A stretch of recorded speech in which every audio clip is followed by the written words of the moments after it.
Sakitnya saya rasakan, kecewanya saya juga sama.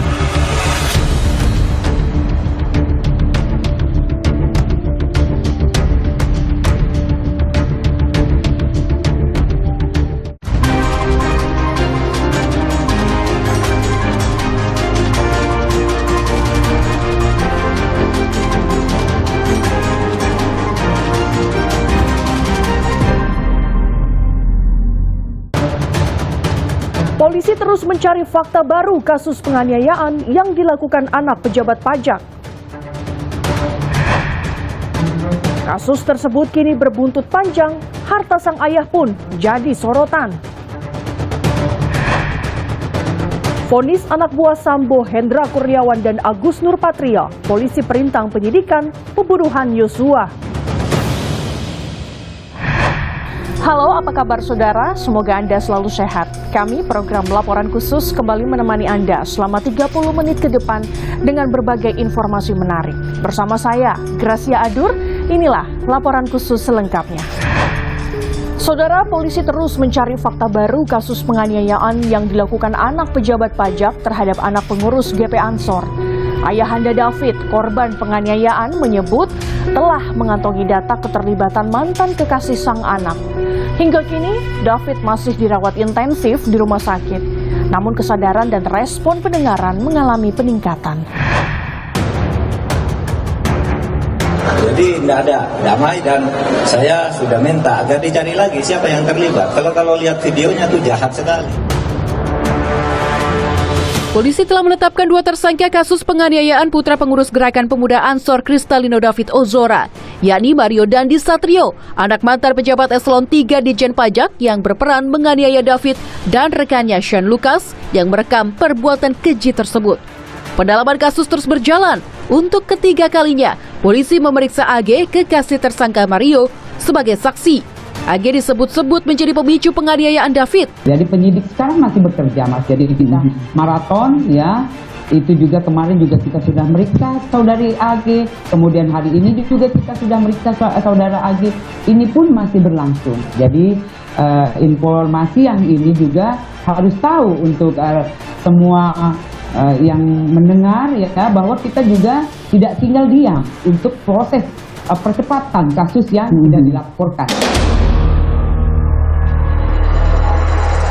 Dalam cuitannya di media sosial, ayahanda David, Jonathan Latumahina pun menyebut telah mengantongi data keterlibatan AG, mantan pacar putranya itu. Saat peristiwa penganiayaan pada Senin 20 Februari 2023 lalu, AG berada di lokasi kejadian di Kompleks Grand Permata Pesanggerahan Jakarta Selatan. AG sebelumnya disebut memancing korban untuk bertemu para pelaku dengan modus mengembalikan kartu pelajar. Korban David saat itu berada di rumah temannya.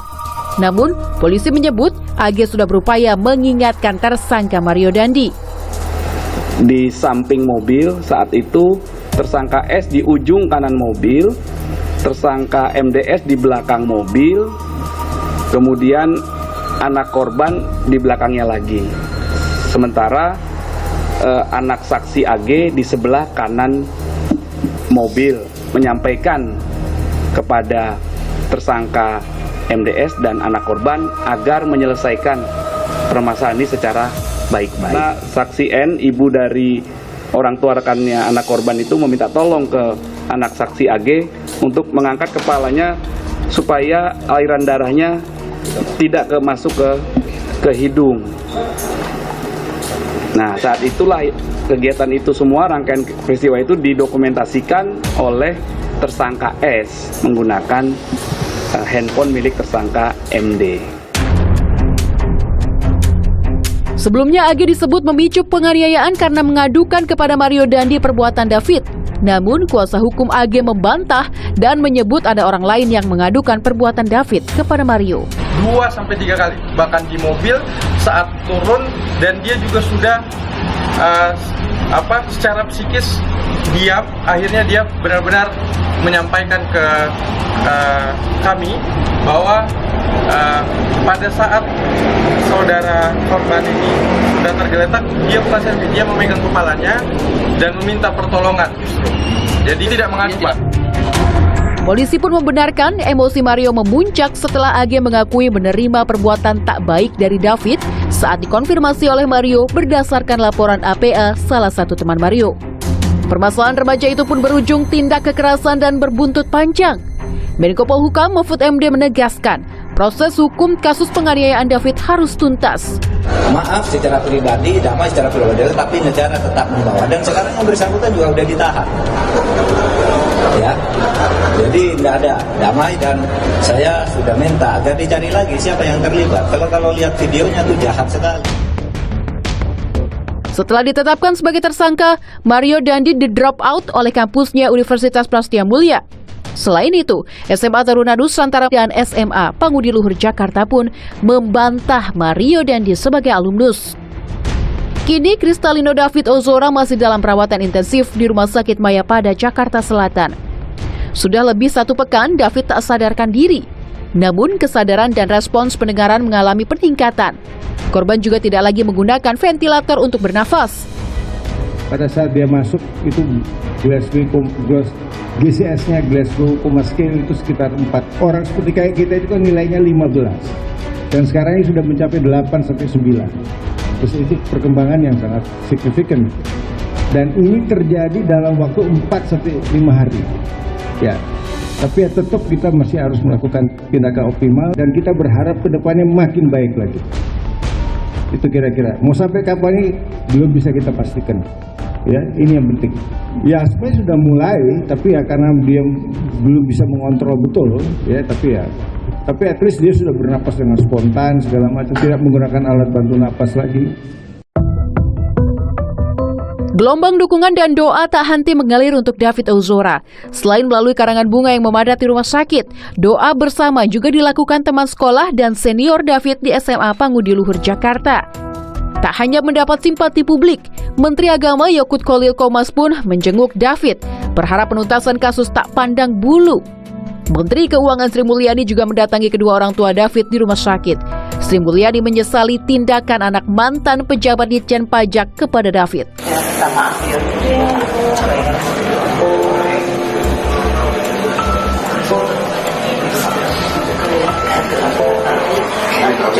Jalan terus aja.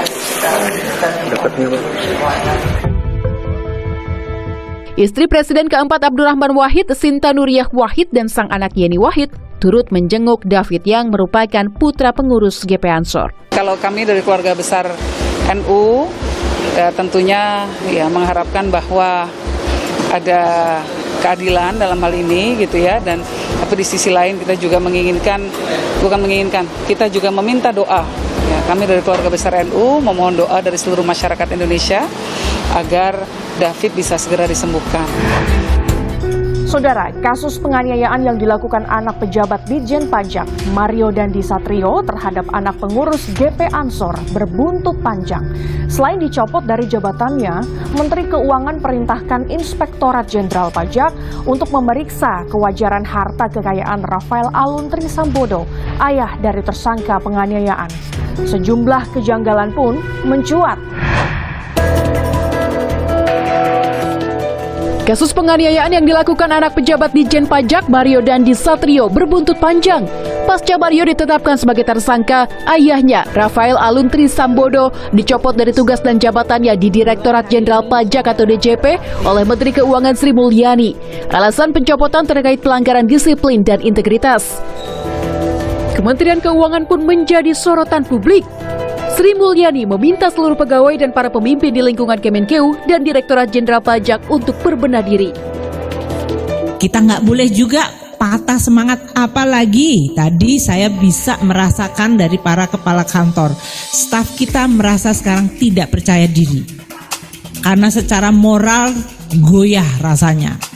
Saya paham itu, sakitnya saya rasakan, kecewanya saya juga sama.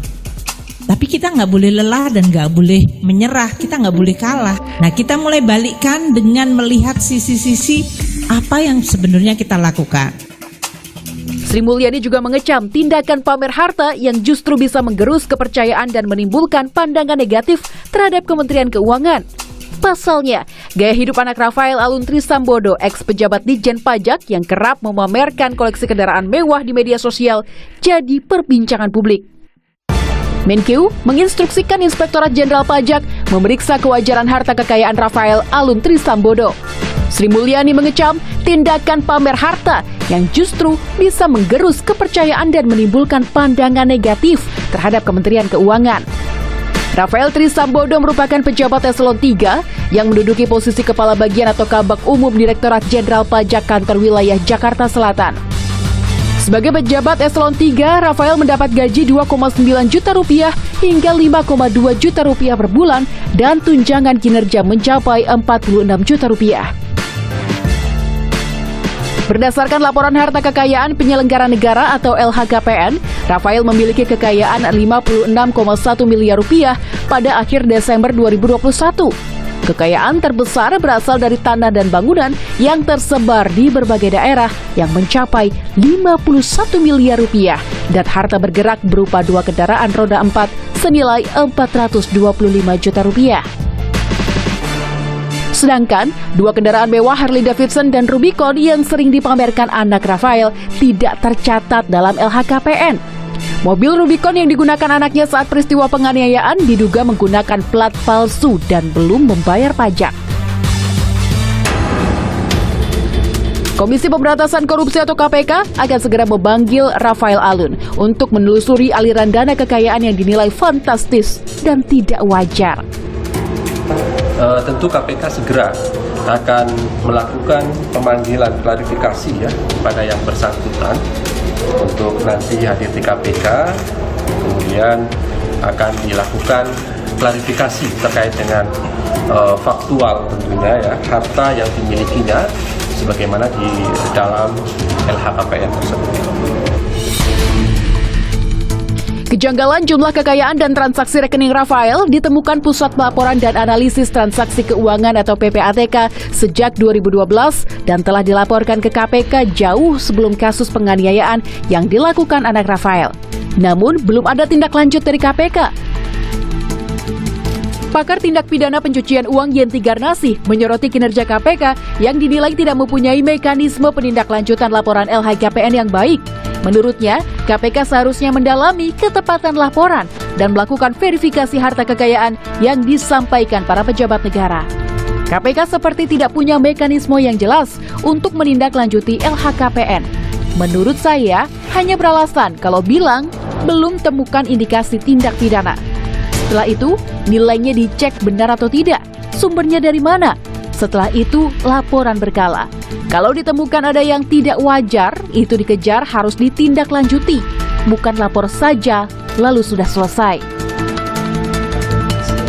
Sementara itu, Rafael Alun mengajukan surat permohonan pengunduran diri dari jabatan dan status aparatur sipil negara Ditjen Pajak per 25 Februari 2023 pasca pemecatannya oleh Menteri Keuangan. Dalam surat tersebut tertulis, bersama ini, saya Rafael Alun Trisambodo menyatakan pengunduran diri atas jabatan dan status saya sebagai aparatur sipil negara Direktorat Jenderal Pajak mulai Jumat 24 Februari 2023. Saya akan mengikuti prosedur pengunduran diri di Direktorat Jenderal Pajak sesuai dengan ketentuan yang berlaku.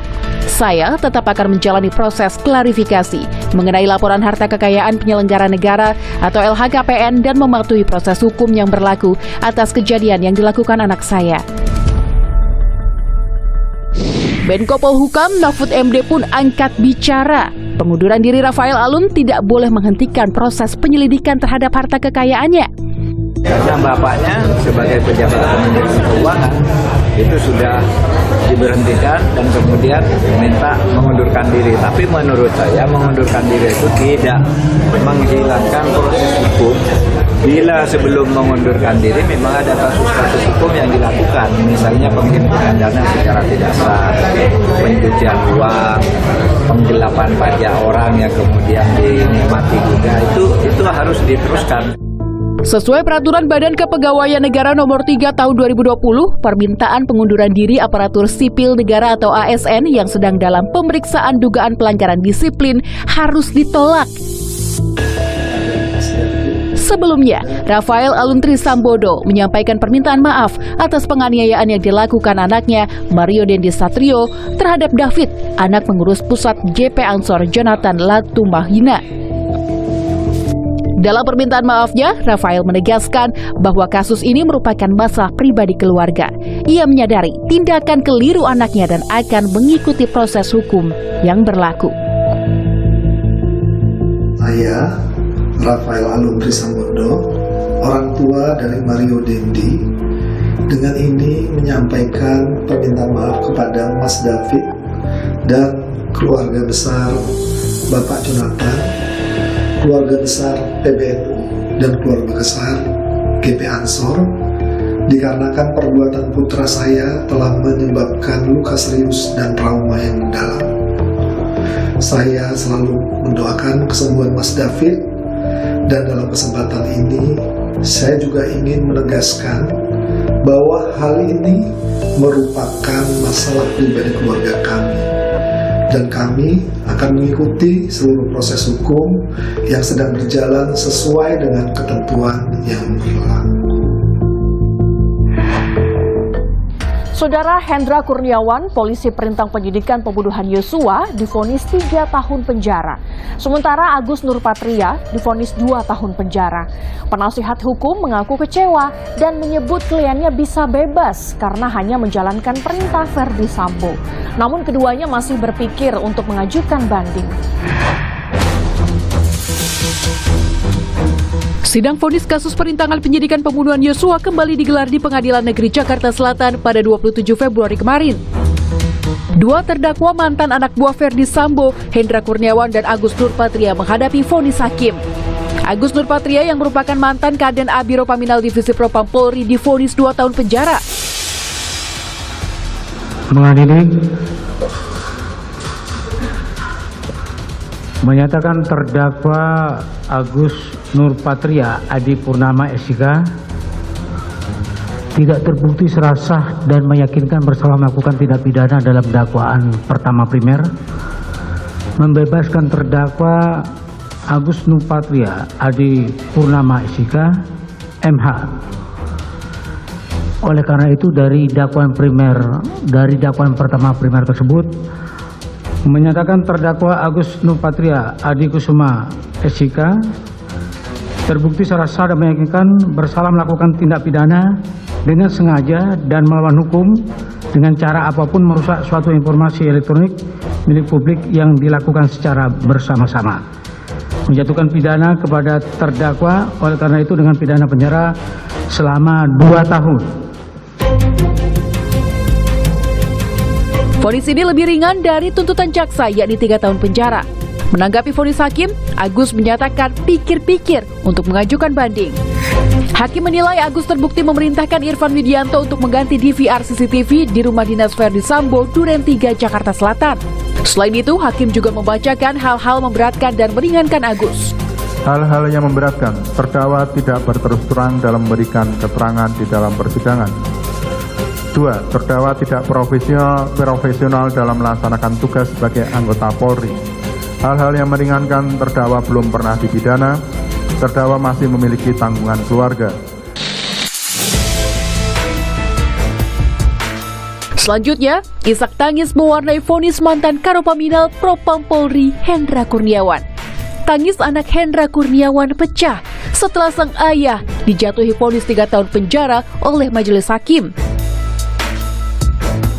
Terbukti secara sah dan meyakinkan bersalah melakukan tindak pidana dengan sengaja dan tanpa hak dengan cara apapun memindahkan suatu informasi milik publik yang dilakukan secara bersama-sama, menjatuhkan pidana kepada terdakwa Hendra Kurniawan SIK oleh karena itu dengan pidana penjara selama 3 tahun. Tak berbeda dengan Agus Nurpatria, Hendra menyatakan pikir-pikir untuk mengajukan banding atas vonis hakim. Sudah kami bacakan putusan ini sebagaimana yang sudah saudara dengar. Terhadap putusan ini ada hak saudara untuk terima atau tidak terima, kemudian menyatakan banding atau berpikir terlebih dahulu selama 7 hari untuk menentukan sikap. Sikap saudara?